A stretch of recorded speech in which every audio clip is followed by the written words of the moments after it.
Welcome, history buffs and meme enthusiasts, to another episode of Retro Riddles. Today, we're diving into the wild, mountainous, and often misunderstood history of Afghanistan.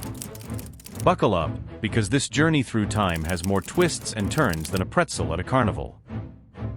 Afghanistan, a country with 37 million people and growing faster than your aunt's collection of garden gnomes. It's nestled in a strategic crossroads, like the world's worst-kept secret hideout, connecting Iranian, Central Asian, and East Asian civilizations to India. Picture it as the ultimate historical Airbnb. Everyone wanted to stay here.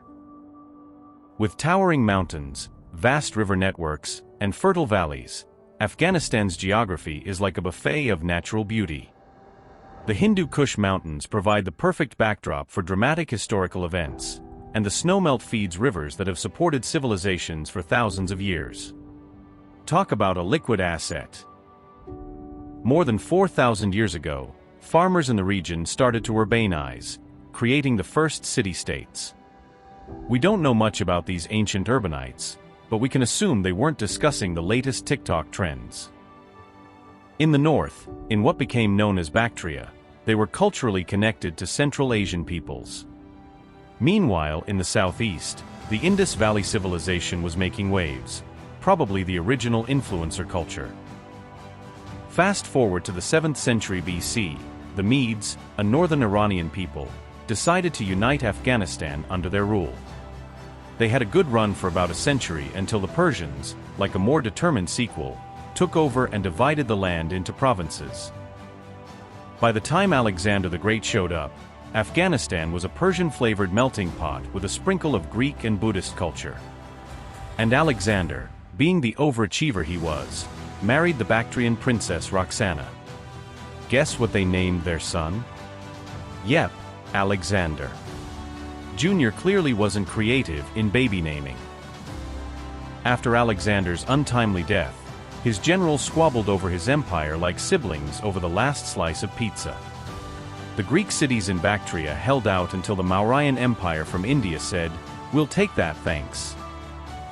Chandragupta Maurya even threw in 500 war elephants to sweeten the deal. Imagine trying to parallel park those bad boys. The Greco-Bactrians created a wealthy kingdom, but internal divisions and a series of nomadic invasions led to their downfall. Picture it like a medieval game of musical chairs, where the music stops and suddenly the chairs are on fire. The Uzi and Saka tribes made themselves comfortable, but the Parthians swooped in like that one friend who always crashes on your couch. Next up, the Kushan Empire, an eclectic blend of Greek, Iranian, Indian, and Central Asian cultures. They worshipped Greek gods but gradually shifted to Buddhism. They even sent Buddhist missionaries to China. Talk about spreading good vibes. The Kushans turned Afghanistan into a cultural crossroads, where you could find goods from China, Rome, and Ethiopia. It's like an ancient version of eBay. The Sassanid Persians took over next, viewing themselves as the reboot of the Persian Empire that Alexander had toppled. They even coined the term Afghan to describe the people in the mountainous regions, a term likely derived from the Pashtun, Afghanistan's largest ethnic group. When the Arabs arrived, spreading Islam, the locals played a game of whack-a-mole with rebellions. Kabul stayed a wealthy city-state, ruled by Buddhists and Hindus, until the 9th century when the Safarid dynasty, led by a Persian coppersmith, turned the tide towards Islam. The Ghaznavid and Ghurid dynasties came and went, promoting Islam and Persian culture.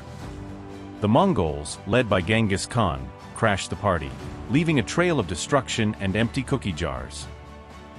Timur, another notorious warlord, used Afghanistan as his base, with his descendants moving the capital to Herat. This peaceful period was the calm before the Uzbek, Safavid, and Mughal storm. In the 18th century, the Pashtun Hotak dynasty rebelled, briefly creating an empire. Nader Shah, a brilliant military strategist, reconquered Afghanistan, but his assassination led to Ahmad Shah Durrani's rise.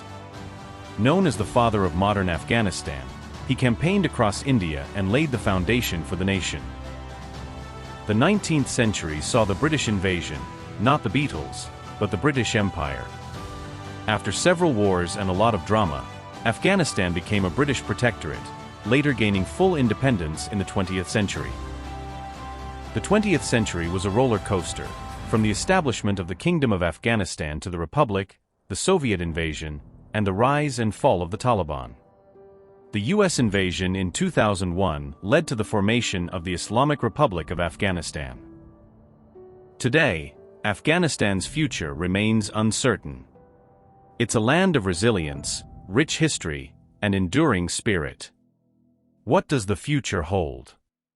Let us know in the comments. Thanks for joining us on this whirlwind tour of Afghan history. Don't forget to like, subscribe, and hit the bell icon for more historical hijinks.